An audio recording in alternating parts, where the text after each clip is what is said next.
Les pêcheurs de la capitale économique réunis en collectif sont en grève illimitée depuis le 15 mars 2021. Et pour cause, ils revendiquent un traitement juste et légal en haute mer pendant les missions de contrôle de l'Agence nationale de protection des parcs nationaux. Les super gendarmes qui sont ici, la NPN, ils font la pluie et le beau temps. Ils vous arrêtent, ils prennent votre poisson, ils brûlent les campements, ils font tout ce qu'ils veulent. Alors ça, c'est pas un pays, c'est pas un état de droit ça. Ça, c'est du grand banditisme. Vous n'avez même pas 30 kilos, on vous arrête, vous venez, on prend le semblant de poisson que vous avez eu, on vous taxe une amende de 2 millions. Comment vous allez travailler comme ça? Une fois, deux fois. Comment vous allez travailler? Vous allez continuer à travailler. Moi, j'avais dit tout récemment que prochainement, je paierai plus les taxes. Je préfère travailler dans l'informel. Au moins, quand on m'arrête, je vais payer les taxes. Parce que ça ne sert à rien de payer les taxes quand on est à jour. On nous exige de payer les autorisations. Et puis, en cours de route, on change les règles du jeu. Comment comprendre qu'on demande aux gens, il n'y a même pas 2 mois, de payer les autorisations et que maintenant, pour pêcher, il faut faire des appels d'offres. Il y a de l'incohérence dans tout ce qui se passe. On arrive à se demander si réellement il y a un ministère de pêche. Tabasser encore. Les vieilles papas comme notre père, on le frappe. Il y a encore certaines personnes qui viennent de Libreville. Il paraît que si c'est comment dirais-je, c'est lui qui commande le parc national ou parc national.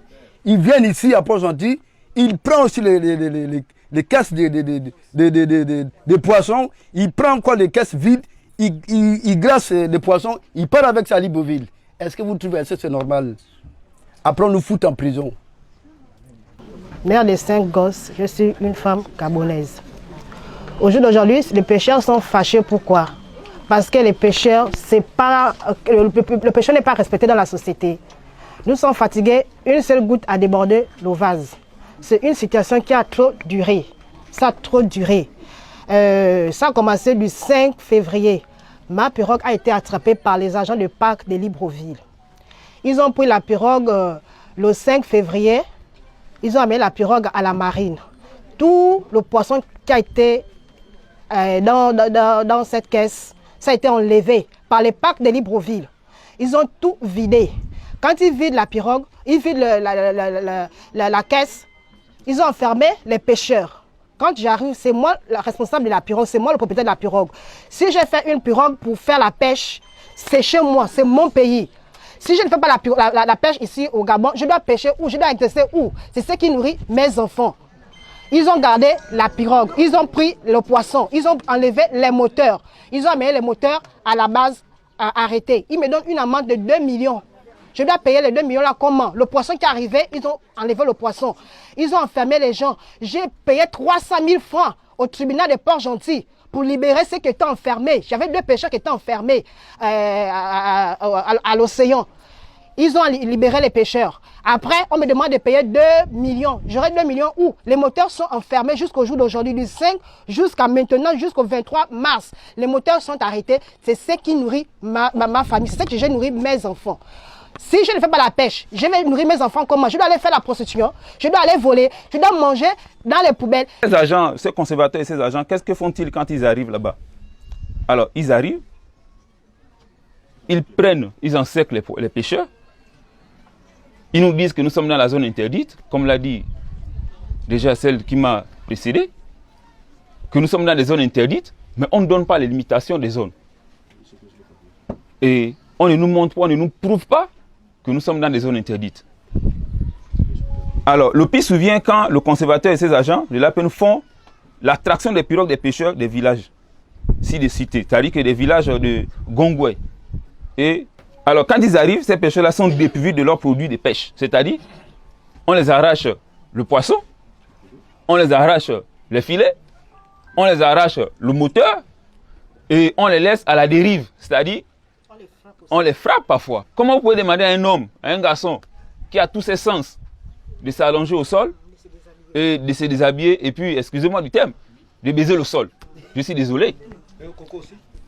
Donc parfois on fait grimper certains pêcheurs sur les arbres, sur les cocotiers, pour qu'ils puissent grimper, aller et retourner. Face à ces actions qui rendent de plus en plus difficile leur quotidien, les autorités politico-administratives de la province de l'Ogooué-Maritime ont été saisies.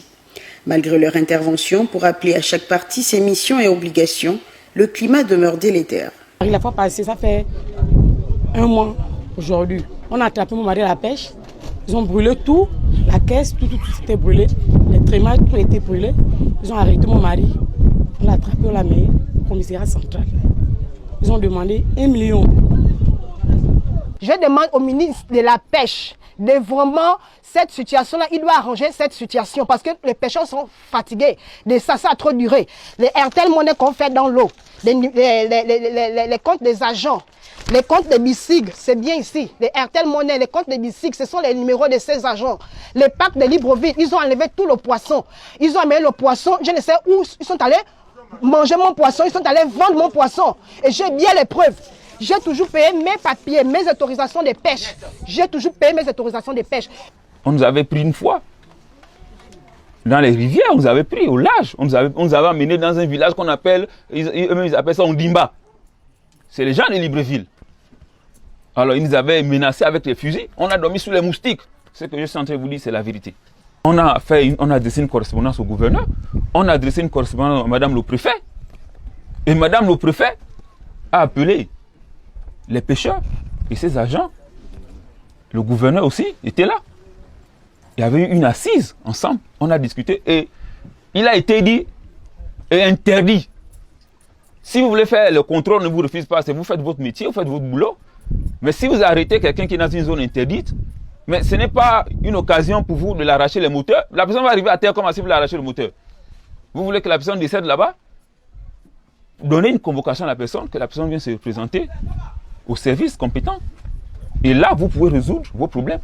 Mais ne les arrachez pas les moteurs, ni ne prenez pas leurs poissons. C'est le gouverneur qui a parlé, avec des preuves. Et quand ces gens-là ils prennent le poisson, on a des preuves.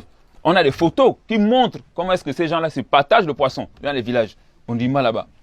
Ils se partagent le poisson et ils nous demandent de donner les numéros, d'appeler quelqu'un depuis Port-Gentil, puisque nous sommes à la rive, là-bas, nous sommes au large, d'appeler quelqu'un à Port-Gentil, d'envoyer les témoignages avant d'être libérés quand même. Nous ne sommes pas des animaux, nous ne sommes pas des chiens. Et le gouverneur a strictement interdit de ne pas arrêter les pêcheurs, de ne pas arracher le matériel à ces pêcheurs-là. Mais malgré ça, ces derniers confirment et disent qu'ils n'ont pas besoin, selon eux, ils sont au-dessus de la loi. Ils n'ont pas besoin du gouverneur, ni de madame le préfet, etc., pour faire leur boulot. Donc, ils s'en foutent, ils continuent, c'est là même que ça s'aggrave, c'est-à-dire qu'on va de mal en pire. Et là, cette situation nous dépasse. Ils interpellent les plus hautes autorités de la République. Donc, s'il vous plaît, on demande l'État gabonais, veuillez nous aider. Il faut voir notre problème. À Port-Gentil, on n'est jamais rentré dans le grève. C'est la première des fois. C'est la première des fois. Ministre de l'Intérieur, ministre de la Pêche, il faut descendre à Port-Gentil pour venir voir notre problème. Sinon, on ne va pas partir à la pêche. Si c'est le congélateur ou congélateur qu'ils ont envoyé à Port-Gentil là, c'est pour venir nous tuer. Donc je demande au ministre de la Pêche, cette situation, les pêcheurs sont fatigués. Quant aux étrangers, nous tous nous sommes étrangers sur terre. Personne ne va rester éternellement. Si un étranger a payé ses droits, est-ce que ce n'est pas normal qu'il doit exercer son travail? Mais pourquoi ça se passe ainsi? On est vraiment fatigué de cette situation. Que vraiment le ministre, et je demande vraiment le président de la République de voir vraiment cette situation. Parce qu'on est vraiment fatigué. On est vraiment fatigué. Les zones sont interdites. C'est interdit où? On ne sait pas. Que le ministre de l'Intérieur puisse nous aider à venir planter les bouées, à venir planter les balises. Parce que vraiment, même pour descendre au débarcadère, tu es dans la zone interdite. Dans les marchés de la ville de Port-Gentil, cette grève a occasionné le manque de poissons. Je vends le poisson frais. Balises, Grand Village, tous les marchés. Des menaces en haute mer, extorsion de fonds, saisie de matériel, de produits de pêche, emprisonnement, sévices corporels et des amendes allant au-delà de 2 millions sont autant de faits relevés par les pêcheurs.